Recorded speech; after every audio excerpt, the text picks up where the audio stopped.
जो हम YouTube पे भी लाइव हो चुके हैं और अब एक पीपीटी आप लोगों के साथ मैं साझा करूंगा, शेयर करूंगा आज मीटिंग में जो हम डिस्कस करने वाले हैं वेट मैनेजमेंट के बारे में।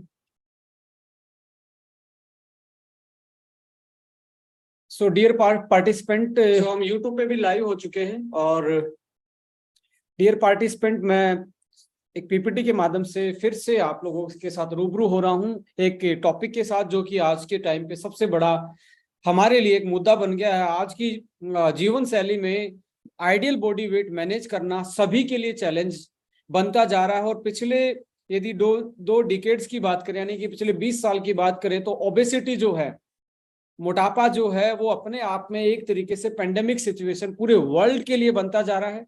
और आज की नई जनरेशन के लिए, बच्चे से लेके आज अडल्टहुड तक की हम बात करें तो कहीं ना कहीं ओवरवेट, ओबेसिटी, डायबिटीज एंड बहुत सारी फैटी लीवर ऐसी बीमारियां डे बाय डे जो मेटाबॉलिक चीजों से कोरिलेट करती हैं वो बढ़ती जा रही हैं। सो आइए आज जानते हैं कि वेट मैनेजमेंट हम कैसे कर सकते हैं और कैसे अपनी बॉडी को एक्टिव रख सकते हैं और कैसे आइडियल वेट में, आइडियल शेप में रख सकते हैं। So once again I like to welcome all of you, जितने भी पार्टिसिपेंट मुझे सुन रहे हैं। सो फैक्ट्स की बात करेंगे।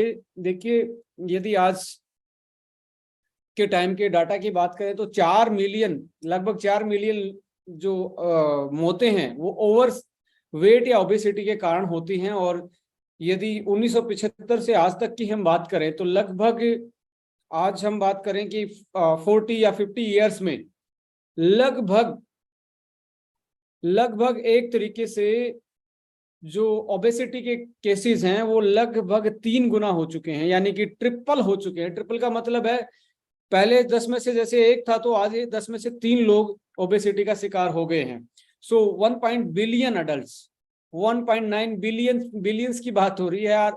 ओवरवेटेड 38% जनसंख्या ओवरवेटेड है। और जिसमें से ओबेज यानी कि ओवरवेट के बाद ओबेसिटी, मोटापा जिसको कहते हैं, लगभग 13% जनसंख्या को ये अपनी चपेट में ले चुका है। और 39 मिलियन अंडर 5 ईयर ओवरवेटेड, यानी कि आज सबसे बड़ी विडंबना यह है कि हमारी जो जनरेशन है, जो हमारे बच्चे हैं, वो भी इसका शिकार होते जा रहे हैं। इवन जिनकी एज अभी तक 5 साल भी नहीं, यानी कि बिलो 5 ईयर, वो भी 39 मिलियन चिल्ड्रन जो हैं वो ओवरवेटेड हैं। यानी कि दूसरे फैक्ट्स पे बात करें तो 340 मिलियन 5 से 19 साल की के बीच की जिनकी एज है वो ओबेज है, 340 million. And cases of overweight children increase, यानी कि जो बच्चों में मोटापे की जो केसेस हैं 1975 से 2016 तक यदि उसकी परसेंटेज देखी जाए, 4% मोटापा था बच्चों में, आज ये 18% 2016 तक हो चुका था। 2016 के बाद की अभी डाटा की बात करेंगे तो लगभग ये 22% के आसपास दिख रहा है। यानी कि हर 10 में से, मानो कि हर 10 में से 2 से 3 बच्चे हमारे मोटापे की तरफ जा रहे हैं, यानी कि ओबेज होते जा रहे हैं। और आप देख लीजिए, जब स्कूल की बस जाती है तो आप जब स्कूल में बस में बच्चे चढ़ते हैं तो बहुत सारे बच्चे, जितना भारी बैग है इतना ही भारी शरीर होता जा रहा है। एक हमारे टाइम में इतना भारी बैग नहीं था और हमारा शरीर भी स्लिम होता था, यानी कि पहले के। और इसमें और भी डिफरेंशिएट आपको करना है ना, तो आप एक काम कीजिए, आपने मैं पेरेंट्स को बोल रहा हूँ, आज अपने बच्चे की आप जो पहली क्लास, दूसरी क्लास, तीसरी क्लास, चौथी क्लास के जो एनुअल फंक्शन की और एक क्लास की ग्रुप फोटो है, एक अपनी एनुअल फंक्शन की क्लास की ग्रुप फोटो आप मैच करके देखेंगे तो आपकी जो जॉ लाइन है, आपका जो फेस है और आज के बच्चों का जो फेस है, वो अपने आप में इशारा करेगा कि आज के बच्चों में भी मोटापा बहुत जोर से, बहुत तेजी से बढ़ता जा रहा है, जो कि एक बहुत बड़ी चिंता का विषय बनेगा आने वाले टाइम में। क्योंकि आज अकेला इंसान से कंपटीशन नहीं करना, आने वाले टाइम में आर्टिफिशियल इंटेलिजेंस से इंसानों का मुकाबला है। अभी ये नहीं है कि पहले होता था कि एक क्लास में ये बच्चे इंटेलिजेंट हैं, ये नॉर्मल हैं, ये बिना पढ़ने वाले हैं, ये शरारती हैं। आज किसी का पता ही नहीं लगता कि कौन इंटेलिजेंट है, कौन इंटेलिजेंट नहीं है। Everybody has the knowledge because digitalization, artificial intelligence, ये सारी की सारी चीजें आज हमारे सामने, इतनी इंफॉर्मेशन है कि बच्चा वैसे ही आज इंटेलिजेंट लगता है। और मार्क्स से तो डिसाइड ही नहीं होता आज के टाइम पे। तो मॉरल ऑफ द स्टोरी ये है कि आने वाले टाइम में जहां मैन टू मैन कंपटीशन है, उसके साथ उसको जूझना है किस कंपटीशन से, आर्टिफिशियल इंटेलिजेंस से भी उसको एक तरीके से कंपटीशन मिलने वाला है। तो उसके लिए जब तक उसका हेल्दी बॉडी नहीं होगी तो हेल्दी माइंड नहीं हो सकता, क्योंकि हमने सभी ने यही सुना होगा और महसूस भी किया है कि एक हेल्दी बॉडी में एक हेल्दी माइंड होता है। क्योंकि ओबेसिटी कहीं ना कहीं मेमोरी पे भी फर्क डालती है, स्लीप क्वालिटी पे भी डालती है, और अदर जो मेटाबॉलिक हार्मोनल और हमारे जो केमिकल रिएक्शन होती हैं, बॉडी का कोऑर्डिनेशन एंड कंट्रोल होता है, उसमें भी कहीं ना कहीं मोटापा अपने आप में एक तरीके से उसको इम्बैलेंस करने का काम करता है। सो इसके अलावा यदि बात करें तो इंडिया में 40% केसेस हैं ओबेसिटी के, यानी कि 100 में से जो चांसेस हैं ओबेसिटी के लगभग 40% हैं। और इसमें साउथ इंडिया में देखा जाएगा तो 46%, यानी लगभग एवरेज से 6 से 7% मोटापा जो है वो साउथ इंडिया में ज्यादा है। और नॉर्थ ईस्ट में, ईस्ट की बात की जाए तो वहां पे ये 32% है, यानी कि वहां पे अभी भी मोटापे के केसेस जो हैं वो एज कंपेयर टू जो हमारी एवरेज है उससे कम है। और यदि जेंडर के बेसिस पे बात करें तो वोमेन में ज्यादा जल्दी मोटापा आता है और as compare to the man. और यदि हम एरिया वाइज भी बात करें तो अर्बन में ये 44% है और रूरल में ये 38% है। सो मोरल ऑफ स्टोरी की बात करें तो कहीं ना कहीं गांव तक भी मोटापा आजकल पहुंच चुका है, बट थोड़े शहरों में इसकी जो परसेंटेज है वो थोड़ी ज्यादा है। सो यहाँ पे दूसरी एजुकेशन पॉइंट ऑफ व्यू से भी बात करें तो मैक्सिमम एजुकेटेड जो लोग हैं वो ज्यादा मोटे हैं, यानी कि 45% जो एजुकेटेड लोग हैं वो मोटापे के शिकार हैं एज कंपेयर टू जो कम पढ़े लिखे हैं। तो वहां पे कहीं ना कहीं फिजिकल वर्कआउट का वो एक तरीके से उनका जीने का तरीका है, उनके पास जो संसाधनों की कमी के कारण उनको ज्यादा फिजिकल वर्कआउट करना पड़ता है, इसलिए ये मुझे सीधा फैक्टर समझ में आ रहा है। तो ये तो फैक्ट्स आपने देखे कि कितने परसेंटेज में मोटापा बढ़ता जा रहा है, वोमेन में ज्यादा होता है एज कम्पेयर टू मैन, शहर में थोड़ा सा ज्यादा केसेस होते हैं as compare to villages, but ऐसा नहीं कि विलेज में बचा हुआ है, right. So moral of story यही है कि लगभग 40% इंडियन आज के टाइम पे मोटापे के शिकार हैं, यानी कि हर 10 में से 4 आदमी आपको मोटापे के शिकार, ओवरवेट के शिकार दिखेंगे यहाँ पे। जब आप फैमिली का भी एक डाटा आप निकाल के देखिए कि कौन आदमी अपने आइडियल वेट में है, तो आपको समझ में आ जाएगा कि एग्जैक्टली जो हम डाटा है इससे कहीं ऊपर ये चीजें आज के टाइम पे चल रही हैं। अब मोटापे की वजह से होता क्या है, क्या क्या बॉडी में प्रभाव पड़ते हैं। सबसे पहला प्रभाव पड़ता है आपके हार्ट पे। देखिए, हार्ट का साइज नहीं बढ़ता यदि आप मोटापे का शिकार हो रहे हैं, आपकी चर्बी बढ़ जाएगी, आपका वेस्ट साइज बढ़ जाएगा, आपका सर्कमफेरेंस बढ़ जाएगा, सेंट्रल आपका जो स्लिम होना था वो मोटापे की तरफ चला जाएगा।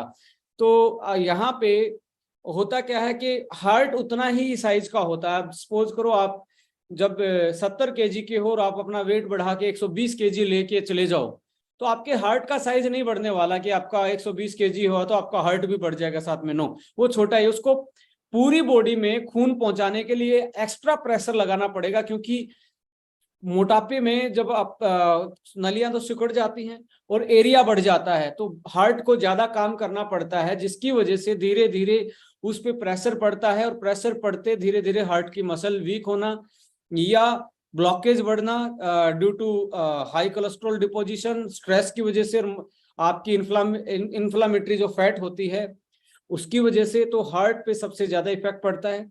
उसके बाद आता है हार्ट के साथ साथ हाइपरटेंशन, बीपी की प्रॉब्लम रहना स्टार्ट हो जाएगी। मस्कुलर स्केलेटन डिसऑर्डर यानी कि ज्वाइंट की प्रॉब्लम, कमर में दर्द रहना, और देखा जाए तो एक तरीके से उठने बैठने में दिक्कत, और एक स्केलेटन पे बहुत प्रेशर पड़ता है, आपके जॉइंट्स पे बहुत प्रेशर पड़ता है। तो ऐसे लोगों में अक्सर, क्योंकि इनको सोसाइटी में इतनी वो प्रेफरेंस नहीं मिलती, इतनी वो जगह नहीं मिलती, सो ये सेल्फ कॉन्शियस ज्यादा हो जाते हैं। तो यहाँ पे देखा गया है मोटापे के केस में स्ट्रेस और एंजाइटी भी आपको ज्यादा देखने को मिलती है। सो धीरे धीरे करके मोटापा हार्ट पे प्रेशर डालता है और धीरे धीरे जो मेटाबॉलिक डिसऑर्डर हैं वो पैदा होना स्टार्ट हो जाते हैं। तो देखेंगे पहले आदमी मोटापे के बाद जाता है प्री डायबिटीज में, और वो कन्वर्ट हो जाता है। आज के टाइम पे देख रहे हैं बहुत सारे केसेस डायबिटीज के आ रहे हैं। तो डायबिटीज मोटापे की वजह से ही, कैंसर के होने के चांसेस मोटापे की वजह से, बिहेवियरल चेंजेस यानी कि मूड स्विंग भी ऐसे लोगों में, क्योंकि इनका हार्मोन जो होता है और इनका डाइजेस्टिव ट्रैक्ट जो होता है, एसिडिटी बनना, डाइजेशन अच्छे से ना होना, हाइपरटेंशन में चले जाना, स्ट्रेस में चले जाना, तो इनके बिहेवियर में बहुत सारे चेंजेस आते हैं। इवन बहुत सारे केसेस में इनफर्टिलिटी, स्पेशली वुमेन में कंसीव करने में प्रॉब्लम, पीरियड साइकिल का इरेगुलर हो जाना, हार्मोन का अनबैलेंस हो जाना, ये केसेस एक्स्ट्रा एक तरीके से हेयर का ग्रोथ होना, जो फेशियल हेयर आते हैं वुमेन्स में, तो ये सारे के सारे ओबेसिटी इनमें एक बहुत बड़ा रोल प्ले करती है। ये तो मैंने कुछ साइड इफेक्ट मोटापे के बताए, बहुत सारी चीजें हैं जो मोटापे की वजह से हमारी जीवन शैली को प्रभावित करती हैं। तो यहाँ पे जब हम fat cell versus muscle cells की बात करते हैं तो आपको समझना पड़ेगा एग्जैक्टली मोटापा हमें तंग क्यों करता है। देखिए, हमारी बॉडी में एक मसल सेल है, एक फैट सेल है। अब सपोज करो 1 किलो फैट को तोलोगे और 1 किलो आप मसल को तोलोगे, यानी कि दोनों का वेट करोगे, दो तराजू में डाल के, एक साइड 1 किलो फैट रखोगे, एक साइड 1 किलो मसल रखोगे, तो आप देखेंगे फैट ज्यादा साइज घेरती है। फैट को 1 केजी में 1 केजी फैट ज्यादा साइज घेर लेगी as compare to muscle. Muscle थोड़े साइज में दिखेगी, यानी कि उसमें सॉलिड वेट होता है, ये एक स्टोरेज हाउस होता है, यानी कि फैलाव ज्यादा होता है और इसमें वेट कम होता है as compare to the muscle. और फैट सेल को हम एडिपोज सेल बोलते हैं, और ये एडिपोज टिश्यू में जमा होके एक तरीके से स्टोरेज का काम करती है। इसका स्टोरेज के अलावा ये कोई मेटाबॉलिक एक्टिविटी इसमें नहीं होती। इसका मतलब क्या है कि ये हमारी बॉडी में एक तरीके से स्टोरेज हाउस है, बोझा है हमारे लिए, P2 है, एज कंपेयर टू जहां मसल्स की बात आती है, मसल सेल में वो सारी एक्टिविटी होती है, वो बॉडी का एक छोटा सा इंजन है, यानी कि वो तो इंजन का काम कर रहा है और ये बोझे का काम कर रहा है फैट सेल की, जहां की मैं बात कर रहा हूं। सो फैट सेल को जैसे सरफेस ज्यादा घेरती है और मसल, इसलिए जहां ज्यादा मसल होंगी वो स्लिम दिखेगा, जिसमें फैट ज्यादा होगी वो मोटा दिखेगा। इवन सेम वेट में यदि हम बात करें 80 केजी में, यदि बंदे में ज्यादा फैट सेल हैं तो 80 केजी वाला ज्यादा मोटा दिखेगा। बहुत सारे लोगों में मसल ज्यादा होती हैं और वो कितने स्लिम दिखते हैं, उनका वेट भी अच्छा मिलता है, उनका यदि वेट मेजर करके देखते हैं। तो यहाँ पे सीधा यदि हम बात करें तो हमारा जो मसल है, मसल की जो सेल है वो तो इंजन होता है, और ये एक तरीके से फैट सेल बोझा होता है। देखिए, आपके सामने 2 एग्जाम्पल हैं। यदि आप 1970 के दशक के आसपास की, 80 के दशक, 90 के दशक की बात करेंगे तो हमारी बॉडी लूना जैसी थी, यानी कि पतली दिखती थी, स्लिम होते थे, और जो हमारा इंजन था वो बहुत स्ट्रॉन्ग था, यानी कि मसल ज्यादा थी, बुलेट वाला तो इंजन था और बॉडी क्या थी, लूना वाली बॉडी थी। आज इसका उल्टा हो गया है, बॉडी तो हमारी बुलेट जैसी है, इंजन लूना वाला हो गया है। तो आज हम टेढ़े मेढ़े चल रहे हैं, आज हमें ज्यादा सांस चढ़ जाता है, जीने में चढ़ते टाइम, सीढ़ियां चढ़ते टाइम थोड़ा सा चलते ही हाफने लग जाते हैं, बिकॉज छोटा इंजन है, बोझा ज्यादा है, यानी कि बॉडी साइज ज्यादा है और फैट सेल का के कारण, और मसल कम होने, इंजन छोटा है। तो ये एक एग्जांपल आपको मैं इसलिए समझाने के लिए रख रहा था। इसलिए अपने इंजन की ताकत बढ़ाएं, इंजन का मतलब मसल को गेन करें यदि आप स्लिम रहना चाहते हैं, यदि आप जिंदगी में अपनी जीवन शैली को सुधारना चाहते हैं, अच्छे से जीना चाहते हैं, खुशियों भरा जीवन आपको चाहिए, तो क्वालिटी लाइफ चाहिए, तो अपने इंजन को मजबूत कीजिए। इंजन का मतलब अपनी मसल्स पे थोड़ा सा ध्यान दीजिए, जिसके कारण आपकी फैट सेल जो है वो कम हो जाए, उसका साइज कम हो जाए और मोटापा आपको तंग ना करे। सो यहाँ पे आप देखेंगे फैट सेल, इस फोटो में क्या है कि एक तो एक दिख रहा है बंदा बिल्कुल कम फैट वाला, एक फैटी बंदा दिख रहा है। इसका मतलब ये है कि दोनों की बॉडी में, एक की बॉडी में मसल ज्यादा है, एक की बॉडी में फैट ज्यादा है। आप दिखने में भी पर्सनालिटी आपको पता ही है, जो जिसमें मसल ज्यादा होती है वो अच्छे से दिखता है और अच्छे से उसकी बॉडी फंक्शन कर पाती है। अब जहां तक मैं आपको एक चीज और यहाँ पे एड ऑन करना चाहता हूँ आपकी नॉलेज में, देखिए 2 टाइप की फैट सेल है ना, दो टाइप की चीजें होती हैं। एक तो फैट सेल, मोटापे में आपकी फैट सेल का नंबर बढ़ जाता है, नंबर यानी कि total number of fat cell ज्यादा होना, एक फैट सेल का साइज बढ़ जाना। इसमें दो डिफरेंस हैं। यहाँ पे आपको थोड़ा सा मैं आपकी नॉलेज में अपग्रेडेशन चाहूंगा, जिसके कारण आप समझ पाएंगे आप किस, आप हैं या आपका कोई क्लाइंट है या आपके घर में कोई आदमी हो, किस टाइप के फैट सेल या मोटापे से परेशान है। यदि फैट सेल का नंबर बढ़ जाए, आपकी फैट सेल का नंबर बढ़ जाए, जैसे किसी बंदे में 10 हैं तो किसी में 100 फैट सेल हैं, यदि नंबर बढ़ जाता है फैट सेल का तो इसको बोलते हैं हाइपरट्रॉफी, और साइज बढ़ जाता है इसको बोलते हैं हाइपरप्लाजिया। तो यहाँ पे आप देखेंगे जब बचपन में मोटापा आ जाए, बचपन में बढ़ता है नंबर, सेल का नंबर बढ़ जाएगा, डिवाइड हो के ज्यादा नंबर ऑफ सेल्स फैट की बन जाएंगी। पर यदि आप जवान होने के बाद मोटापे की तरफ गए हो, 30 के बाद, 25 के बाद, तो मैक्सिमम केसेस में आपकी फैट सेल का जो साइज है वो बढ़ा, नंबर नहीं बढ़ता है। तो यहाँ पे मैं आपको एक बहुत बड़ी चीज आपको बताने वाला हूं जो आपके काम आ सकती है।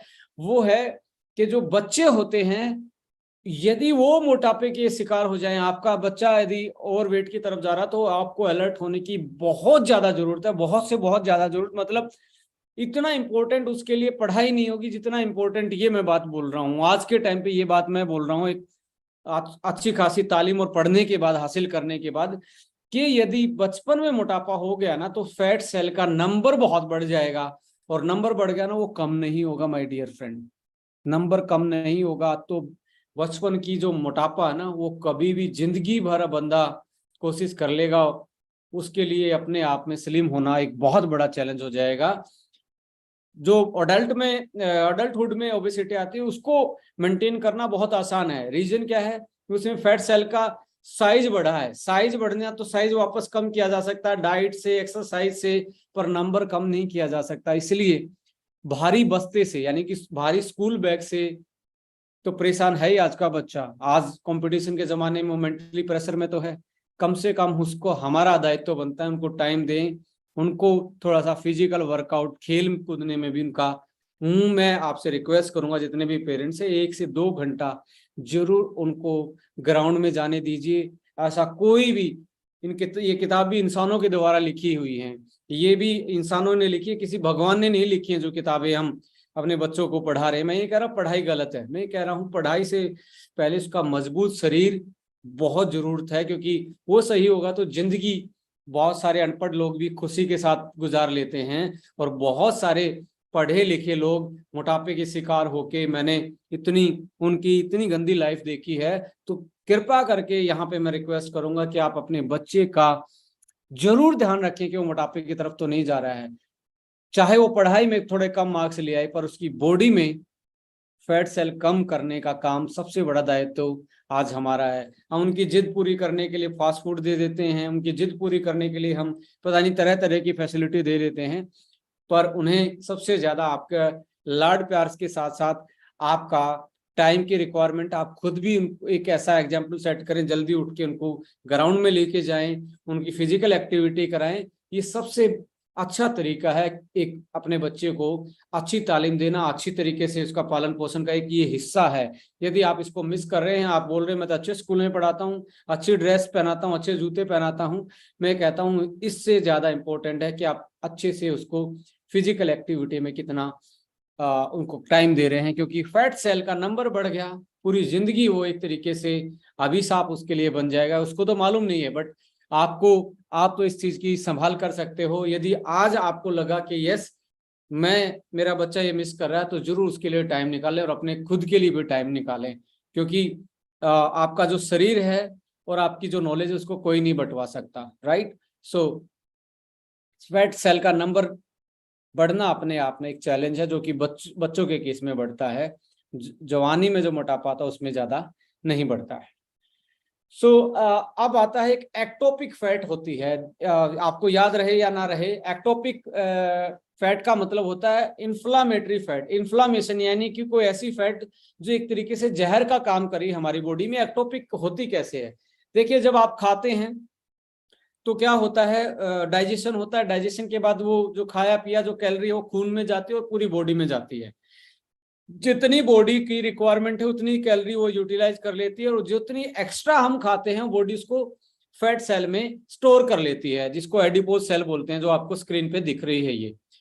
और जब ये जो फैट सेल में जो एक्स्ट्रा कैलोरी है वो फैट में कन्वर्ट होके यहाँ डिपॉजिट हो जाती है फैट सेल में, धीरे धीरे इसका फैट सेल का साइज बढ़ना स्टार्ट हो जाता है, क्योंकि हम ज्यादा खा रहे हैं, बार बार ज्यादा खा रहे हैं, कम वर्कआउट कर रहे हैं, तो ये फैट इकट्ठी हो के फैट का साइज बढ़ा देती है, जिसको हम बोल रहे थे लास्ट वाली स्लाइड में मैंने बताया था, जिसमें साइज बढ़ता है यानी कि हाइपरप्लाजिया का केस हो जाता है, यानी कि फैट सेल का साइज बढ़ जाता है। बट इसकी भी एक लिमिट है, साइज बढ़ने की भी एक लिमिट है। ऐसा नहीं है कि साइज बढ़ाती जाएगी बढ़ाती जाएगी बढ़ाती जाएगी बढ़ाती जाएगी, इसकी एक लिमिट के बाद क्या होता है, कुछ फैट सेल फट जाती हैं, उनकी वॉल जो है वो रप्चर हो जाती है, फट जाती है, बरस्ट हो जाती है, जैसे एक बैलून फट जाता है एक मैक्सिमम हवा भरने के बाद। ऐसे ही हमारे अंदर की जो ज्यादा फैट जो फैट सेल बढ़ते बढ़ते बढ़ते ज्यादा खाने की वजह से, लो एक्सरसाइज की वजह से, सेडेंटरी लाइफ की वजह से इतना बड़ा साइज बढ़ जाता है, वो फट जाता है। और फटने के बाद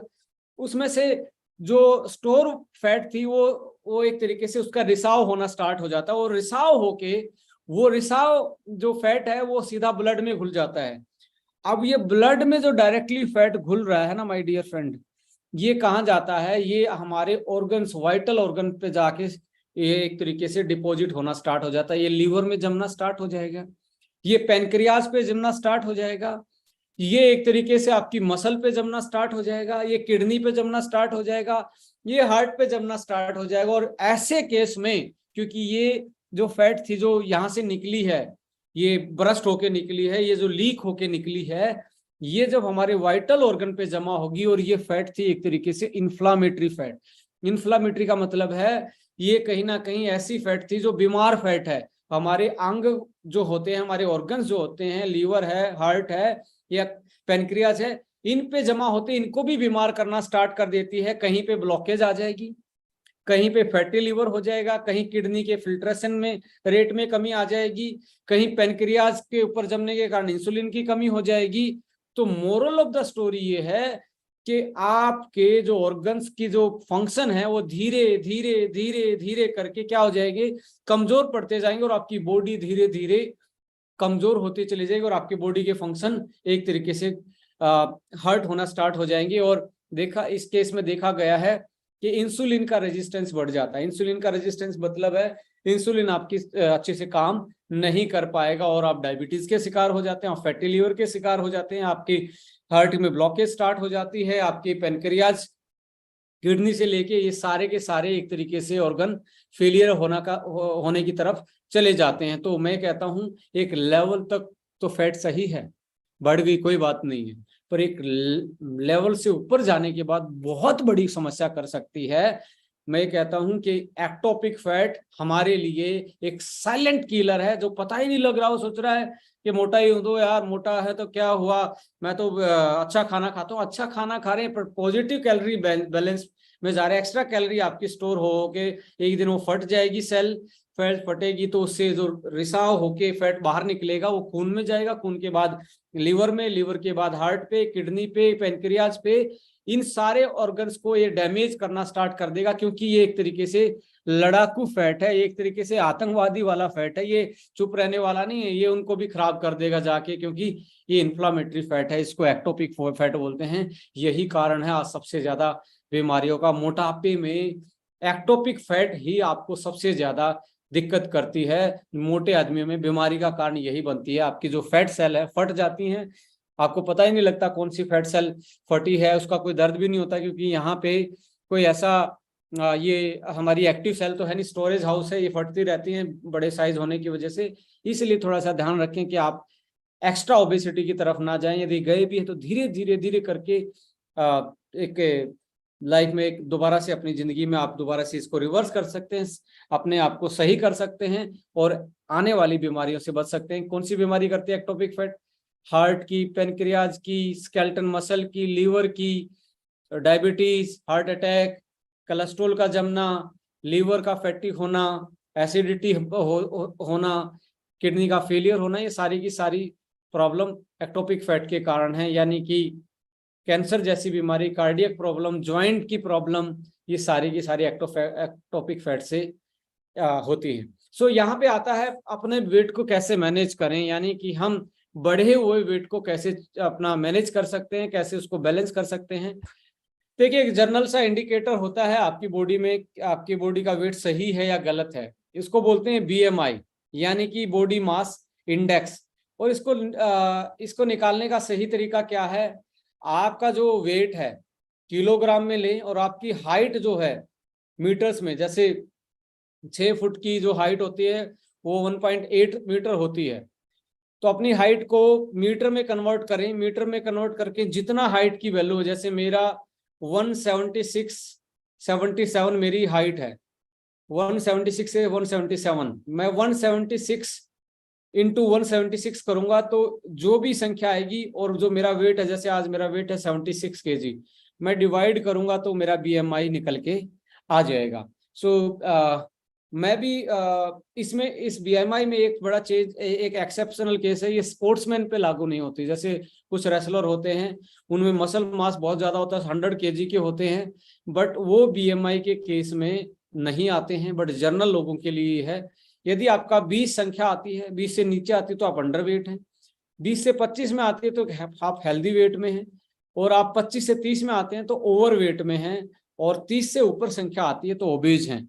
और आप धीरे धीरे इसको खुद पे आज एक्सरसाइज करें कि आपका बीएमआई क्या है, और आप देखें यदि 25 से ऊपर जा रहा है तो उसको दोबारा से बैलेंस करने की कोशिश करें। सो यहाँ पे आता है कि आपके बॉडी वेट को क्या फैक्टर अफेक्ट करते हैं। सबसे पहले आपका डेली रूटीन में जो एक्टिव लाइफस्टाइल है या सेडेंट्री लाइफ है, या आप कितना फिजिकल वर्कआउट करते हैं, या आप ओनली मेंटली वर्कआउट करते हैं, यानी कि कोई पढ़ने का, ऑफिस में बैठ के काम करना, या ये कर रहे, या ओनली घर का काम कर रहे हैं जिसमें आपका एक्टिविटी कम है, तो कहीं ना कहीं वो भी आपको एक तरीके से मोटापे की तरफ लेके जाता है। डाइट में 3 चीजें मैं मानता हूँ, किस टाइप की खा रहे हो, किस टाइम पे खा रहे हो, और उसकी क्वांटिटी क्या है। कुछ लोग कहते हैं जी मैं तो बहुत कम खाता हूँ। बहुत कम खाने का मतलब है क्या, किस टाइम खा रहे हो ये भी इंपॉर्टेंट है। बहुत कम खा रहा है कोई, रात को 12 बजे खा रहा है, तो मेटाबॉलिक डिसऑर्डर तो आएंगे ही। किस टाइप की खा रहे हो, यदि वो न्यूट्रिशनली बैलेंस्ड नहीं है, कि आप बैलेंस डाइट नहीं ले रहे, आपकी बॉडी में कुछ ना कुछ डेफिशिएंसी होगी, डेफिशिएंसी डिजीज में कन्वर्ट होगी, डिजीज अल्टीमेटली आपकी बॉडी को एक तरीके से तंग करेगी, कोई ना कोई सिम्टम्स निकल के आएगा। और क्वांटिटी कितनी खा रहे हो, जैसे सेहत के लिए फल खाना, फ्रूट्स खाना, वेजिटेबल खाना बहुत अच्छा है। ये बोला जाता है कि एक एप्पल खाओगे तो डॉक्टर के पास जाने की जरूरत नहीं, पर एक एप्पल की बोली गई है, 10 एप्पल नहीं खा सकते, क्योंकि 10 खाने के बाद जो आपका एक्स्ट्रा कैलोरी है फिर से वो फैट में कन्वर्ट हो जाएगा। सो क्वांटिटी, टाइम और टाइप, ये डाइट में बहुत बड़ा एक तरीके से आपको देखना पड़ेगा कि किस टाइप का खा रहे हो, किस टाइम खा रहे हो, और क्वांटिटी क्या खा रहे हो। ये तीनों के तीनों फैक्टर। टाइम सबसे इंपॉर्टेंट है, मैं बोलना चाहता हूँ। यदि आप स्लिम होना चाहते हैं तो रात का जो खाना है वो 7 बजे के बाद या 8 बजे के बाद मत खाइए। मैं तो ये कहता हूँ 6 बजे ही खा लीजिए। 6 बजे खाने के बाद यदि आप अगले दिन सुबह ब्रेकफास्ट यदि 10 बजे करते हैं, 16 घंटे का गैप लेके करते हैं, तो आपको कोई भी डाइट आप खा रहे हैं तो आप इजीली अपना वेट कंट्रोल कर सकते हैं आने वाले 2 से 4-6 महीने में। सो ब्रेकफास्ट और डिनर के बीच का जो टाइम है वो बड़ा मैटर करेगा आपका, कि आप वेट कितना मैनेज कर पाएंगे, आप कितने स्लिम रह पाएंगे, कितने फिट रह पाएंगे, राइट। इसमें 14 से 16 घंटे का जरूर से जरूर अपने टाइम का गैप रखा करो डिनर से ब्रेकफास्ट। और क्वांटिटी एक टाइम पे ज्यादा नहीं खाना होता आपको, एक टाइम पे पोर्शन साइज इंपॉर्टेंट है, कि आप कुछ भी खा रहे हैं थोड़ा उसका पोर्शन साइज, क्वांटिटी उसकी कम कर दीजिए। टाइप हमेशा रखिए, जो ट्रेडिशनल फूड है आपके यहाँ, जो सदियों से अपने बुजुर्गों ने खाया है, फ्रेश होना चाहिए, नेचुरल होना चाहिए, और उसकी प्रोसेसिंग बहुत कम होनी चाहिए। सो फ्रेश, नेचुरल और अनप्रोसेस्ड, मैं बोलता हूँ ये बेस्ट टाइप होती है कोई भी डाइट में। एज के साथ भी आपका बीएमआई डिक्रीज होता है। So with in increase the age BMI decrease and number of body cell decrease. आपकी जो बॉडी सेल हैं वो विद द एज कम हो जाएंगी। जैसे 40 साल की एज में आपकी मसल सेल हैं वो कम हो जाएंगी, और फैट बढ़ने के चांसेस ज्यादा हो जाएंगे। हॉर्मोन्स हैं, जैसे थायरो हार्मोन जो होता है, बेसिकली प्रेगनेंसी के आसपास वुमेन्स में बड़े चेंजेस आते हैं, तो इस केस में आपको देखा गया है ज्यादा मोटापा होना। हाइपोथायराइडिज्म की वजह से, स्ट्रेस की वजह से भी मोटापे की तरफ एक तरीके से वो क्योंकि ज्यादा आदमी खाता है, और क्या बोलते हैं कोर्टिसोल जो लेवल बढ़ने के कारण फैट सेल बढ़ना, फैट एक तरीके से बॉडी में फैट का डिपोजिशन बढ़ जाता है। और ग्रोथ हार्मोन, यदि आपके ग्रोथ हार्मोन अच्छे बनते हैं तो आप अपने बॉडी वेट को मेंटेन कर सकते हैं, मसल को मेंटेन रख सकते हैं। आपकी जेनेटिक पे डिपेंड करेगा, आपका जेनेटिक क्या है, यानी कि माँ बाप का बॉडी टाइप क्या था, तो उसमें भी आपको, यदि आपके मदर फादर ज्यादा ओबेस थे, ओबेसिटी थी, मोटापे के शिकार थे, तो आप में भी, आपके भी चांसेस ये है कि आप भी मोटापे की तरफ जल्दी जा सकते हैं। पर ये पक्का नहीं है कि वो मोटे थे तो आप भी मोटे होंगे। यदि आपका हेल्दी लाइफस्टाइल है, अच्छे से रहते हैं, अच्छे से खाते हैं, वर्कआउट करते हैं, तो ये नहीं है कि जेनेटिकली वो पेरेंट्स मोटे थे तो आप भी मोटे होंगे, पर आपके चांसेस ज्यादा होंगे मोटे होने की, आप इजीली मोटे हो सकते हैं। यहाँ पे एक चीज आती है एम्प्टी कैलोरी, ये एक बहुत बड़ा विषय है। मैं आपको बता रहा हूँ, एम्प्टी कैलोरी का मतलब है खाली कैलोरीज, जो जिसमें कोई न्यूट्रिशन नहीं है, और गिलास में आपका जो चीज दिख रही है, सभी ने उसके मजे किए हैं, सभी ने उसको यूटिलाइज करके देखा अपनी जिंदगी में, यानी कि कोल्ड ड्रिंक की बात कर रहा हूँ for example.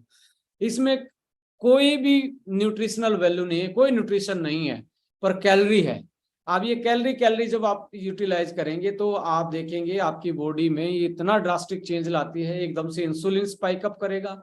Insulin spike up करेगा तो आपकी फैट जो ग्लूकोज है वो एक जल्दी से आपका फैट में कन्वर्ट होना स्टार्ट होगा, तो फैट बढ़ने के चांसेस। एम्प्टी कैलोरी, इसमें चीनी है, जिसमें आपका मिठाई है, आपकी कोल्ड ड्रिंक है, बहुत सारी फास्ट फूड हैं, उनमें कैलोरी कम है और कैलोरी ज्यादा है और न्यूट्रिशनल कम है, तो एम्प्टी कैलोरी से जरूर बचें।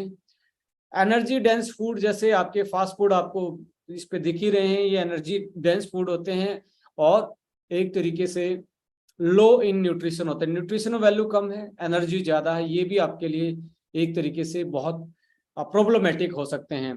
आइडियल डाइट क्या है? एक हेल्दी डाइट जो है वो ओवरऑल हेल्थ को इम्प्रूव करने वाली होती है, जिसमें आपका प्रोटीन, विटामिन, मिनरल्स, अच्छी वाली फैट और गुड कार्ब्स, फाइबर, एंटीऑक्सीडेंट, ये सारी चीजें बैलेंस अमाउंट में हों, तो उसको आइडियल डाइट बोलते हैं। सभी के लिए अलग अलग होती है, किसी के एरिया के, कोई ठंड में रहता है उसके लिए अलग होती है, जो गर्मी में रहता है उसके लिए अलग होती है, जो कोस्टल लाइन पे समुद्र के किनारे रहता है उसके लिए अलग होती है, जो कश्मीर में रह रहा है उसके लिए अलग होती है। ये हल्का हल्का चेंज आपकी डाइट में मौसम के अनुसार रहता है, ऐसा नहीं कि सबके लिए एक आइडियल एक ही चीज होती है।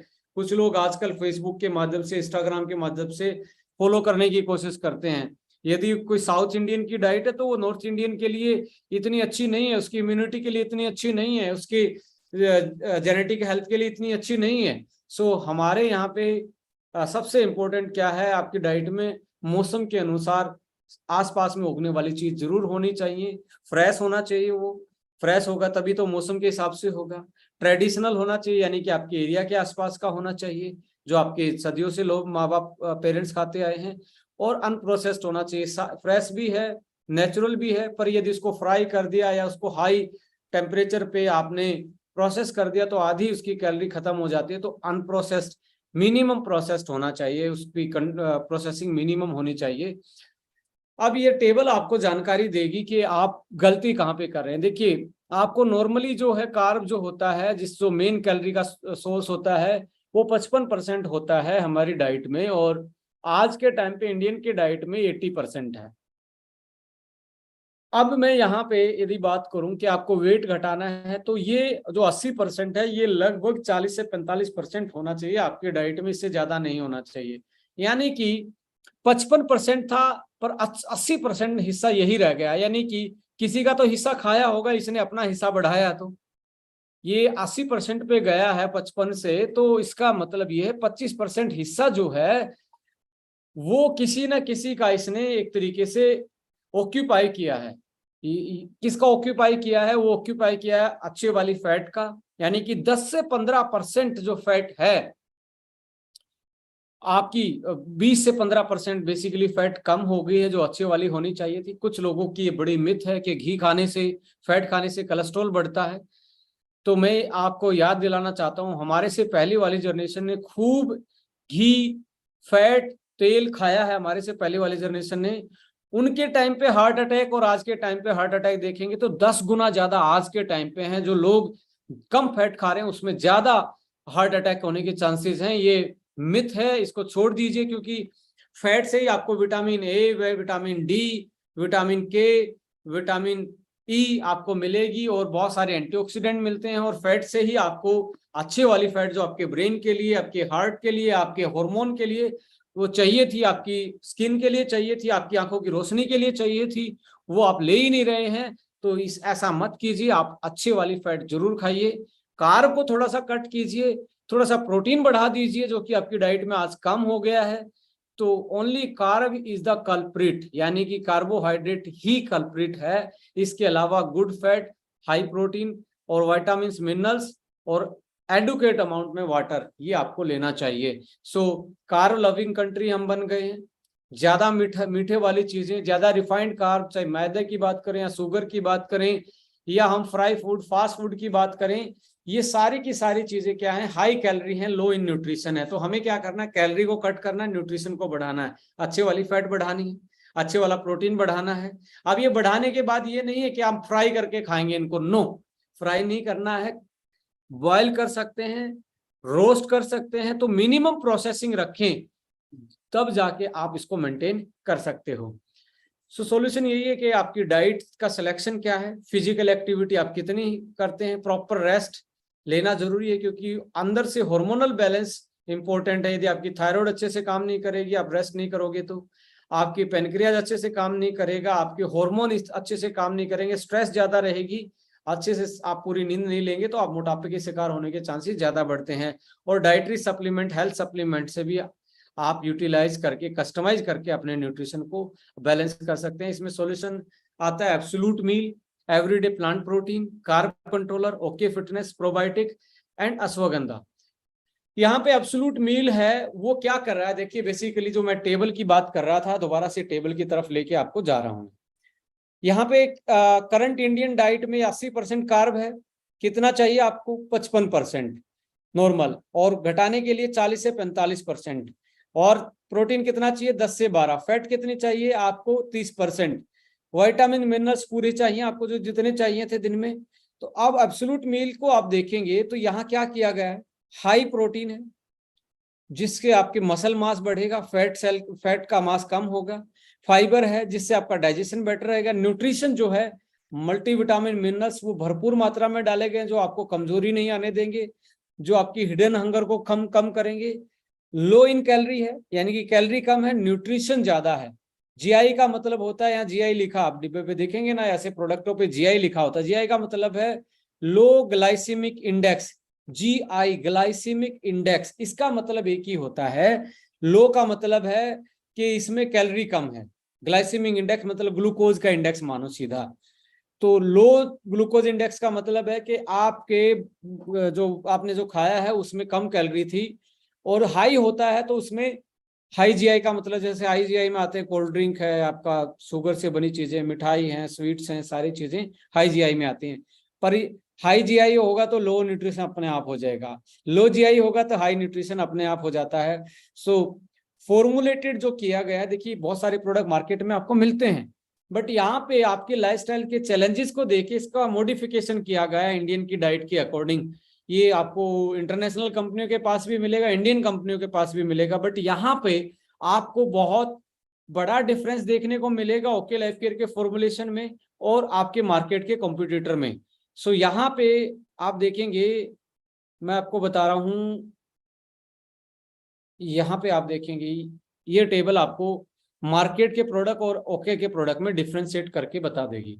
जहां तक प्रोटीन की बात आती है तो 11 से 12% प्रोटीन इस पर स्कूप में आपको मिल रहा है, और मार्केट वाले में आपको 8 से 9% प्रोटीन मिल रहा है, यानी कि लगभग 25% के आसपास, 25 से 30% प्रोटीन एक्स्ट्रा इसमें मिल रहा है। इसका मतलब ये मसल को ज्यादा न्यूट्रिशन दे रहा है, आपकी जो प्रोटीन की कमियां हैं जो कि लोग एक्स्ट्रा ऐड करवाते हैं उसको भी मिनिमाइज करवा रहा है। और जब टाइप ऑफ प्रोटीन की बात आएगी तो सबसे ज्यादा मेन पोर्शन है इसमें वे प्रोटीन का, साथ में 2 प्रोटीन और ऐड किए गए हैं इसमें। पर मार्केट में जाएंगे तो सोया प्रोटीन होता है और उसके साथ एक आधा कोई राइस का प्रोटीन या कुछ ऐसा डाल देते हैं। मार्केट में सोया डोमिनेटिंग है, अपने यहाँ पे वे प्रोटीन डोमिनेटिंग है, वे को डाइजेस्ट करना आसान है।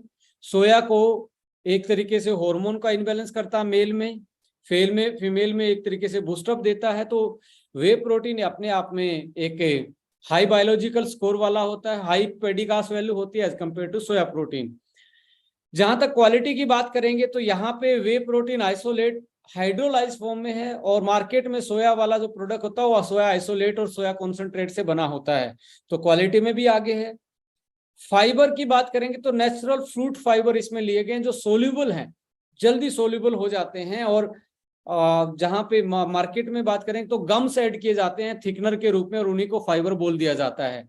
तो वो थिक तो लगेंगे, पर वो गम्स की वजह से चीप गम आते हैं, और वो आपको ब्लोटिंग करने भी पेट को फुलाने का काम करते हैं, इजीली डाइजेस्टेबल नहीं होते।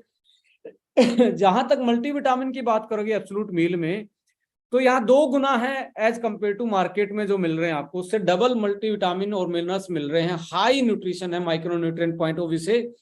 सोलुबिलिटी कितनी जल्दी खुलता है, यहाँ पे ओके लाइफ केयर के उसमें ब्लेंडर की जरूरत नहीं पड़ेगी, मिक्सर की जरूरत नहीं पड़ेगी, खाली चम्मच से घुल जाता है।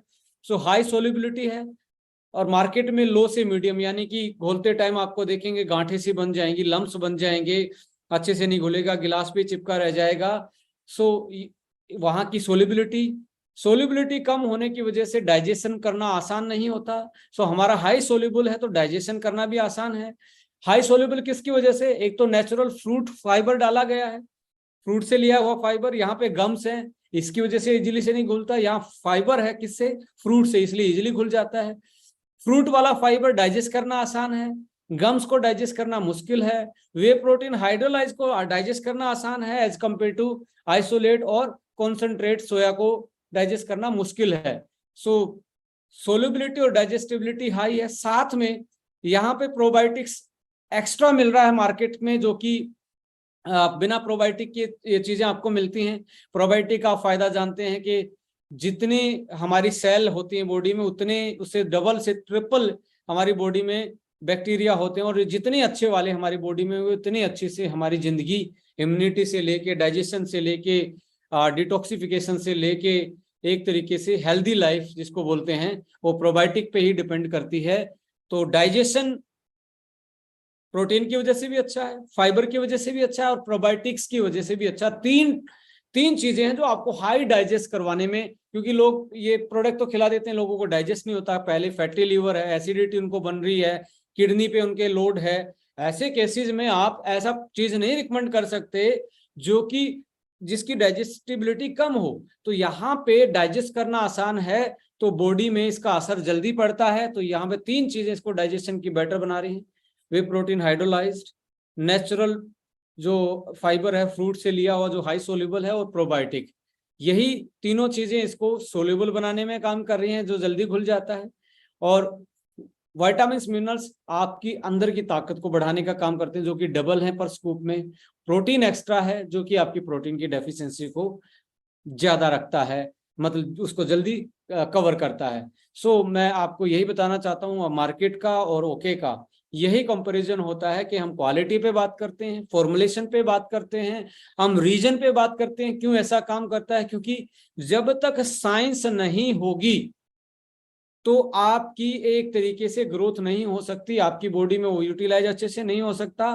तो साइंस बेस होना ही इंपॉर्टेंट है, साइंस ही सॉल्यूशन है इन चीजों का, कि कौन सी चीज क्यों डालनी है, कितनी परसेंटेज में डालनी है। ये अकेला ये नहीं है किसी से ज्यादा दिखाने के लिए। अब मैंने बताया कि लोग मोटापे में लोगों को एसिडिटी रहती है, फैटी लीवर रहता है, उन लोगों के लिए डाइजेस्ट करना मुश्किल था, इसलिए डाइजेस्टिबिलिटी इसमें बढ़ाई गई। ऐसे लोगों में भूख बार बार में लगती है तो प्रोटीन कम रहेगा, तो भूख बार बार में लगेगी, प्रोटीन थोड़ा सा एक्स्ट्रा बढ़ा दोगे तो ज्यादा स्टाइटी फील करेगा, ज्यादा देर तक भूख को कंट्रोल कर पाएगा। और दूसरा, ऐसे लोगों में vitamin D, calcium, iron, folic acid, vitamin B12, इन चीजों की, माइक्रो न्यूट्रिएंट्स की, बी कॉम्प्लेक्स की कमी रहती है, तो ये एक्स्ट्रा डाला गया कि उनकी कमियां साथ साथ में पूरी हो जाएं, और उनको खाते ही ब्लोटिंग ना, पेट ना फूले, इसकी वजह से फ्रूट सोल्यूबल है। तो किसी भी पहलू पे बात करेंगे, ओके लाइफ केयर का प्रोडक्ट इंटरनेशनल कंपनी के हर प्रोडक्ट को मात देता है, क्योंकि यहाँ का प्रोडक्ट यहाँ के लोगों के द्वारा, यहाँ के लोगों के लिए बनाया गया है। हमारी साइंस जो है, हमारी जो नॉलेज है, ये पूरे वर्ल्ड में सबसे ज्यादा है। हम सबसे ज्यादा स्कूल, कॉलेज सबसे ज्यादा गुरुकुल शिक्षा में कहता हूँ ये इंडिया से स्टार्ट है, तो इंडिया के साइंटिस्टों को ज्यादा नॉलेज है। मैं बोल रहा हूँ इंडिया सबसे बेस्ट कार्डियोलॉजिस्ट इंडिया के हैं, तो बिलीव कीजिए ये भी आपके बेस्ट साइंटिस्ट लोगों ने, बेस्ट एजुकेटेड लोगों ने डेवलप किया है इंडियन के अकॉर्डिंग। स्वदेशी अपना ही मैं कह रहा हूँ, लोकल टू ग्लोबल, और हर पहलू पे ये ग्लोबल प्रोडक्ट से स्ट्रोंग है। न्यूट्रिशनल पॉइंट ऑफ व्यू से हर चीज पे आप देखेंगे तो हर पैरामीटर पे खरा उतरने वाला प्रोडक्ट है। और इसमें आप देखेंगे आपके जो मील हैं, इसमें रबड़ी मावा एक बहुत डिलीशियस फ्लेवर है, चॉकलेट है और वनीला है, और साथ में मैंगो फ्लेवर है। बहुत एक्साइटिंग फ्लेवर, ट्रॉपिकल फ्लेवर आपके पास इसमें मिल रहे हैं, आपकी चॉइस के अकॉर्डिंग चूज कर सकते हैं। यहाँ पे अब आता है एवरीडे प्रोटीन। देखिए पेडिकास वैल्यू होता है कि कितना अच्छा प्रोटीन है, तो वो जिसकी 1 होती है वो सबसे बेस्ट माना जाता है। तो एवरीडे प्रोटीन की पेडिकास वैल्यू 1 है।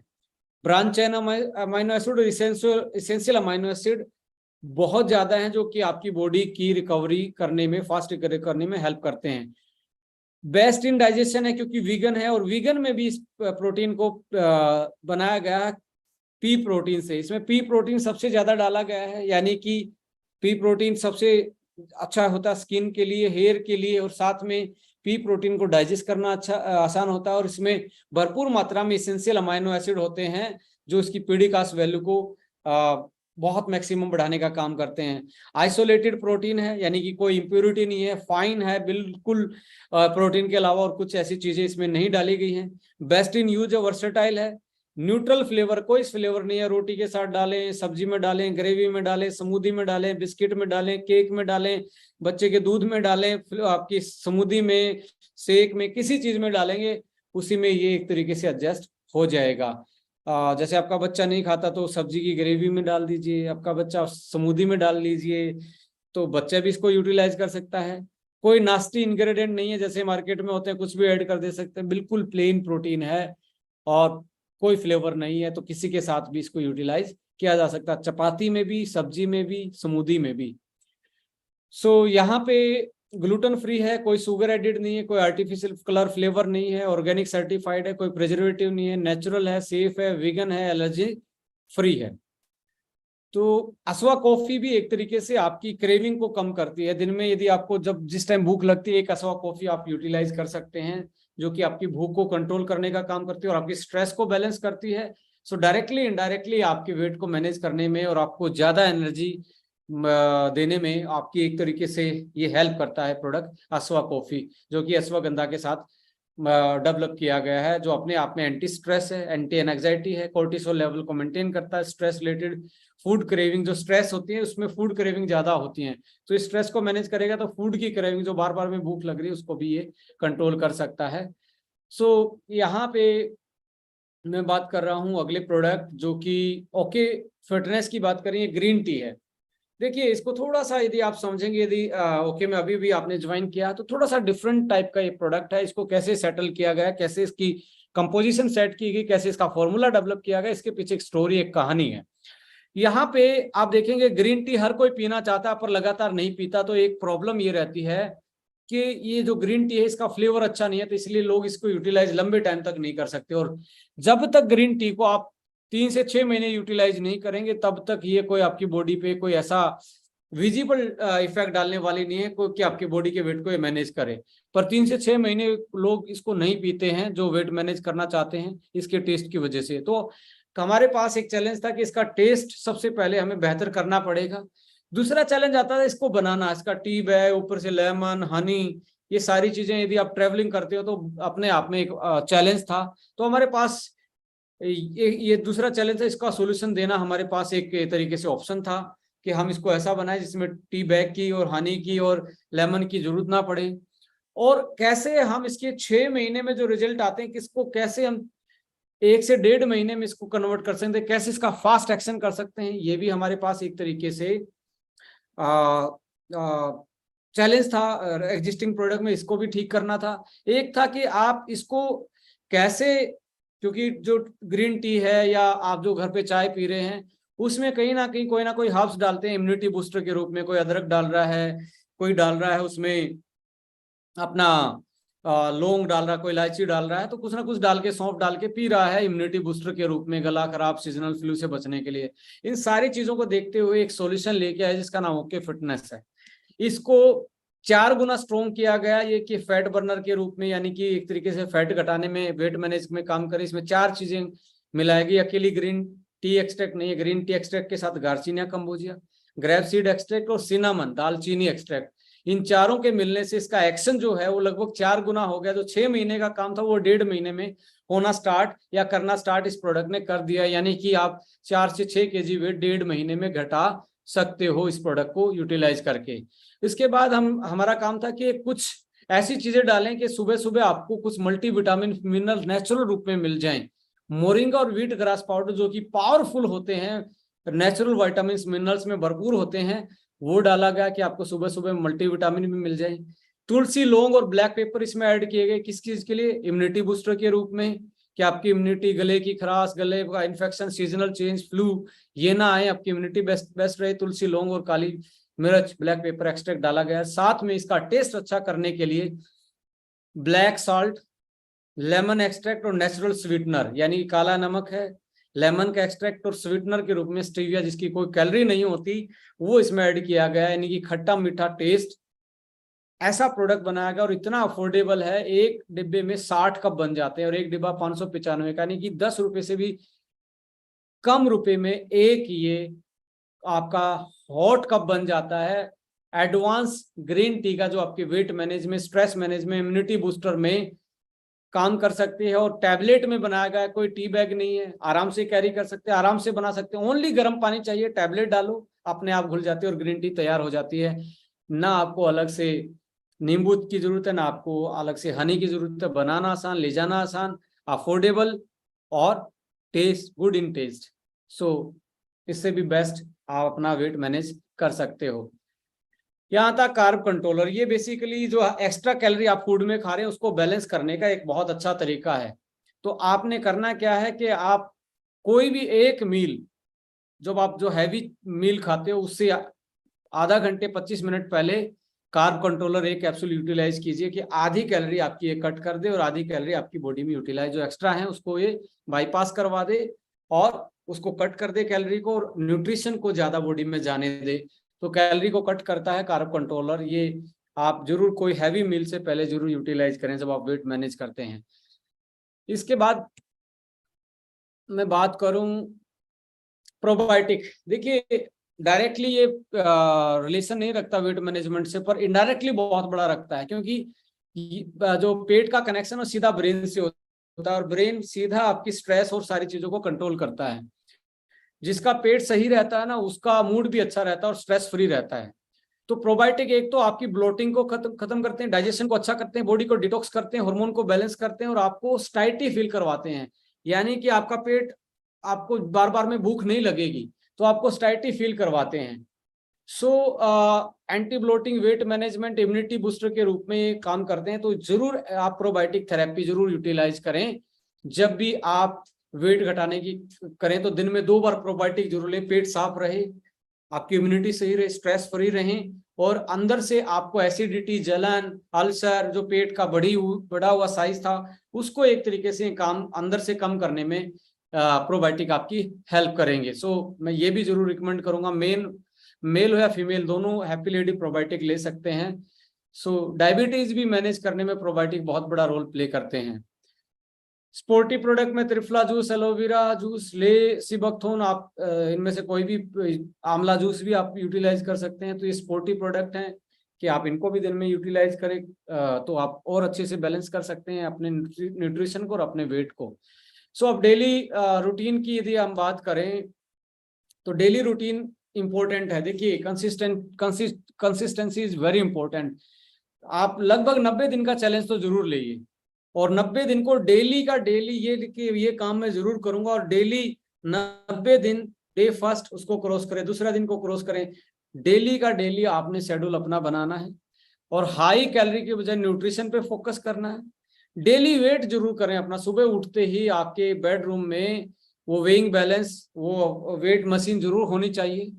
एक आपका इंची टेप जरूर होना चाहिए आपकी वेस्ट को मेजरमेंट करने के लिए।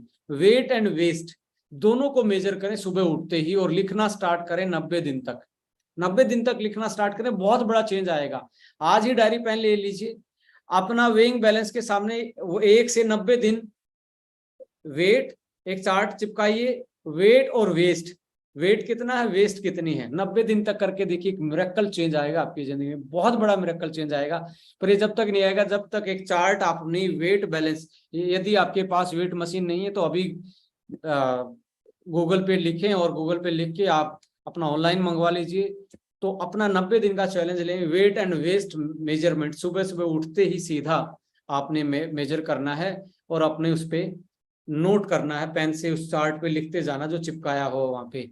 शुगर को अवॉइड कीजिए 90 दिन, डेयरी प्रोडक्ट्स को अवॉइड कीजिए और गेहूं से बनी चीजों को भी अवॉइड कीजिए यदि जल्दी वेट और जल्दी स्लिम आपको होना है। और महीने में नहीं, हफ्ते में एक फास्ट जरूर रखें, किसी भी दिन का फास्ट जरूर रखें। ये भी आपको वेट मैनेज करने में, हार्मोन बैलेंस में और आपकी बॉडी को डिटॉक्सिफाई करने में बहुत बड़ा रोल प्ले करेगा। पूरा दिन का नहीं हो तो हाफ डे का करना स्टार्ट कीजिए, अगले हफ्ते फिर फुल डे का करें, ऐसे प्रैक्टिस कर सकते हैं। और आपके डिनर और ब्रेकफास्ट में 16 घंटे का गैप जरूर रखना स्टार्ट करें। और आपका खाना, कौन सी बेस्ट डाइट है, कुछ सारी बेस्ट डाइट होती हैं, बशर्ते उसमें 3 चीजें वो उसमें पास होनी चाहिए। वो नेचुरल होना चाहिए, यानी कि उसमें कोई भी प्रोसेस फूड नहीं होना चाहिए, फास्ट फूड नहीं होना चाहिए, पैक्ड नहीं होना चाहिए, नेचुरल होना चाहिए। जैसे फ्रूट वेजिटेबल होते हैं, नेचुरल है। फ्रेश होना चाहिए, इसी उसी मौसम का होना चाहिए, जिस मौसम में वो आप हैं उसी मौसम में वो उगा होना चाहिए। अनप्रोसेस्ड होना चाहिए, फ्रेश भी है, नेचुरल भी है, बट यदि उसको आपने प्रोसेस ज्यादा कर दिया तो उसकी न्यूट्रिशनल वैल्यू खत्म हो जाएगी। अनप्रोसेस्ड, ये डाइट का तरीका है, राइट। इसमें आप देखेंगे स्प्राउट्स नेचुरल होते हैं, फ्रेश होते हैं, अनप्रोसेस्ड होते हैं। दही है, नेचुरल होते हैं, फ्रेश होते हैं, अनप्रोसेस्ड होते हैं। आपका दलिया खिचड़ी है, नेचुरल है, फ्रेश है, पर लिटिल बिट प्रोसेस्ड है, राइट। तो इस तरीके से आप फ्रूट्स हैं, नेचुरल हैं, फ्रेश हैं, यदि सीजनल होगा तो, और अनप्रोसेस्ड होते हैं। तो आप नट्स हैं, ये सारे के सारे क्या हैं, ये एक तरीके से इसमें फिट बैठते हैं। So take more protein and fibre in diet, कि आपको ज्यादा बार बार भूख ना लगे, क्योंकि प्रोटीन की कमी की वजह से ही बार बार में भूख लगती है। जब आपकी डाइट में फाइबर कम हो, प्रोटीन कम हो और आप बार बार में खाने की आपको इच्छा होती है, तो ऐसे केस में आपको प्रोटीन एक्स्ट्रा बढ़ा देना और फाइबर, खीरा है, टमाटर है, यानी कि रफेज जितना है आपके सैलेड जो है उसको ज्यादा यूटिलाइज करें अपने प्री मील। और प्रोबायोटिक्स फूड जरूर यूटिलाइज कीजिए, योगर्ट से लेके सौरक्राउट से लेके आपका दही से लेके और आपकी प्रोबायोटिक जो सप्लीमेंट है, ये चीजें आप यूटिलाइज करेंगे तो आप वेट को मैनेज कर सकते हो। पर एक चैलेंज जरूर लेना है, कौन कौन लेगा, पर मैं सबसे रिक्वेस्ट करूंगा, वेस्ट एंड वेट, यानी कि वेट एंड वेस्ट मेजरमेंट करना है 90 दिन तक। आप स्लिम हैं, मोटे हैं, पतले हैं, तगड़े हैं, कमजोर हैं, कोई भी है, 90 दिन का चैलेंज लेते हैं कि हम अपनी कमर को सुबह इंची टेप से मापेंगे और हम अपने वेट को मापेंगे, और कोई ऐसा मील जरूर ऐड करेंगे अपनी डाइट में जो फ्रेश होगा, जो नेचुरल होगा और अनप्रोसेस्ड होगा। So thank you so much, आप लोगों ने इतने अच्छे से सुना। आई थिंक आप लोगों को बहुत सारी चीज आज देखने को मिलेगी। इसमें कंक्लूड करेंगे तो एक ही चीज मैं आपको बोलूंगा कि बच्चों के केस में आप जरूर ध्यान रखें, उनके मोटापे की तरफ ना जाएं। ये मेरा आप हर पेरेंट से ये उम्मीद रखूंगा कि आज के बाद अपने बच्चों को जरूर 1 से 1.5 घंटा खेलने के लिए, फिजिकल वर्कआउट करने के लिए आप उनको जरूर ध्यान देंगे। बढ़ी हुई फैट नंबर सेल जो हैं वो उनकी जिंदगी को इतना खराब कर देंगी, जो उनकी एजुकेशन से आप पीछे लगे हुए हैं उससे ज्यादा इंपॉर्टेंट है उनकी बॉडी की मसल और स्केलेटन का स्ट्रक्चर क्या है। क्योंकि आने वाले टाइम में फिर बता रहा हूं, लड़ाई अकेली आदमियों की कंपटीशन नहीं है, डिजिटल लड़ाई है, आर्टिफिशियल इंटेलिजेंस से, गूगल से लड़ाई है। गूगल से लड़ाई बच्चा अनहेल्दी होके नहीं जीत सकता। सो यही मैं आपसे उम्मीद करूंगा कि सेशन में बहुत सारी चीजें आप लोगों के लिए आप लोगों ने हमने एक दूसरे के साथ साझा की हैं और आपको आई थिंक पसंद भी आएंगे चीजें, और आप जरूर इंप्लीमेंट भी करेंगे और एक हेल्दी वेट की तरफ बढ़ेंगे। 90 डेज का चैलेंज लेंगे, वेस्ट और वेट मेजरमेंट सुबह सुबह, और उसको जरूर अपने उस पर नोट करते जाएंगे। और जो सप्लीमेंट जैसे एब्सोल्यूट मील था, आपका हमारा एवरीडे प्रोटीन था, कार्ब कंट्रोल था, ओके फिटनेस था, इनको अच्छे से यूटिलाइज करके अपने वेट को मैनेज करेंगे। और बीएमआई जरूर आज अपने बैठ के रात को निकालें। यदि नहीं निकालना आता तो गूगल पे लिख सकते हैं मैं कैसे अपना बीएमआई, मेरी इतनी हाइट और इतना वेट है, गूगल भी निकाल के दे देगा और उसमें टेबल में मिलाएं कि आपका कितना ज्यादा है, तो उसके हिसाब से आप प्लान करें। तो thank you so much, love you all, कि आपने बहुत अच्छे से पेशेंस के साथ ये सेशन सुना। होपफुली अगले मंगलवार को फिर एक नए टॉपिक के साथ आएंगे और फिर से आप लोगों से रूबरू होने का मौका मिलेगा। तब तक के लिए खुश रहें, स्वस्थ रहें और एक दूसरे की हेल्प करें। Thank you so much. जय हिंद, जय ओके लाइफ के। नमस्कार।